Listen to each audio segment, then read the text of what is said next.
Pernah nggak sih kamu mikir, apa ya sebenarnya tujuan pelajaran olahraga di sekolah?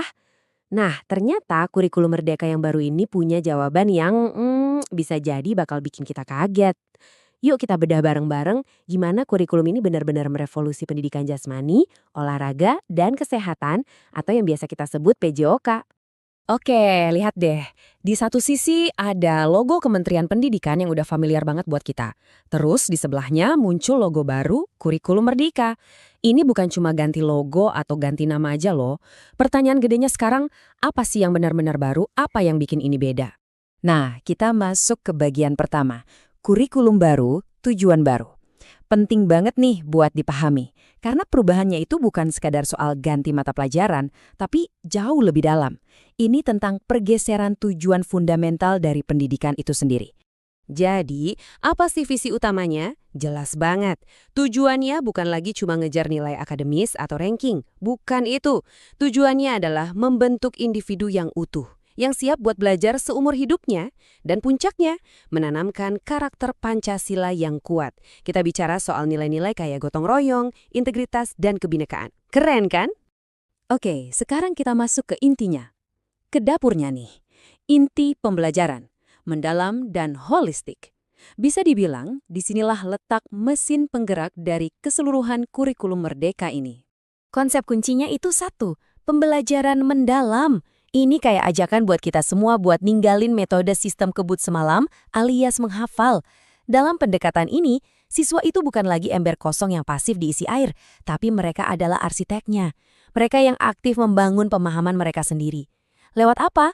Ya lewat eksplorasi, diskusi, dan refleksi. Dan sifatnya itu holistik. Artinya, nggak sepotong-sepotong. Pembelajaran mendalam ini menyatukan semuanya.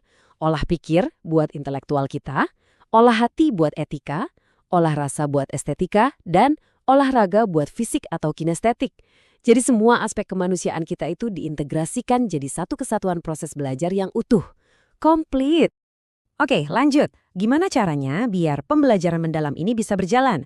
Nah, konsep ini ditopang oleh 3 pilar utama. Yuk kita lihat satu persatu. Dan inilah ketiga pilar itu. Yang pertama, berkesadaran. Kedua, bermakna. Dan yang ketiga, menggembirakan. Cuma 3 kata, tapi 3 kata inilah yang jadi fondasi dari setiap pengalaman belajar di kurikulum Merdeka. Pilar pertama, berkesadaran. Maksudnya apa sih? Ini artinya kita mau menciptakan siswa yang benar-benar punya proses belajarnya sendiri. Mereka sadar, mereka tahu kenapa mereka belajar sesuatu. Jadi motivasinya itu datang dari dalam diri, bukan karena disuruh atau dipaksa, asli dari hati. Selanjutnya, pilar kedua, bermakna. Kamu tahu kan pelajaran itu bakal lebih nempel di otak kalau kita ngerasa itu ada gunanya? Nah, inilah poinnya. Pembelajaran harus relevan dengan kehidupan nyata siswa. Jadi, yang dipelajari di kelas itu harus bisa nyambung dengan apa yang terjadi di dunia luar. Dan yang terakhir, tapi nggak kalah penting, menggembirakan. Jangan salah, ini bukan berarti belajar sambil main-main terus ya. Tapi ini soal menciptakan suasana yang positif. Karena tahu nggak, secara ilmiah, emosi positif itu bisa langsung meningkatkan kreativitas, rasa penasaran, dan bahkan daya ingat. Simpelnya, belajar yang paling efektif itu ya belajar yang menyenangkan. Nah, diagram ini ngerangkum semuanya dengan apik. Coba deh kita lihat bagian tengahnya. Itu pembelajaran mendalam. Anggap aja ini mesin utamanya. Mesin ini yang muter roda dari 3 pilar yang barusan kita bahas. Berkesadaran, bermakna, dan menggembirakan. Nah, roda ini kemudian menggerakkan semua bagian lain, kayak praktek mengajar dan lingkungan belajarnya. Ujung-ujungnya buat apa? Buat ngebentuk profil lulusan yang ideal. Jadi semuanya itu saling nyambung dan kerja bareng. Oke, tadi kan teori-teorinya. Sekarang kita masuk ke contoh nyatanya. Biar kebayang, yuk kita lihat gimana semua ini diterapin langsung di pelajaran PJOK. Pasti banyak dari kita yang mikir, oke, filosofinya sih kedengaran keren banget. Tapi prakteknya di lapangan gimana? Wujudnya di kelas olahraga beneran itu kayak apa sih? Nah, jawabannya ada di kalimat ini. Fokusnya geser. Tujuan PJOK yang baru ini bukan lagi cuma bikin siswa jago teknik olahraga tertentu. Bukan.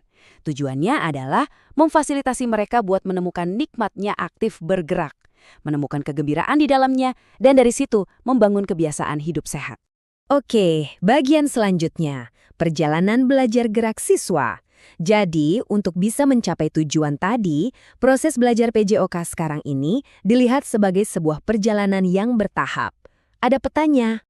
Dan inilah petanya yang disebut berlian kurikulum. Bentuknya kayak berlian kan? Ini yang memetakan perjalanan siswa.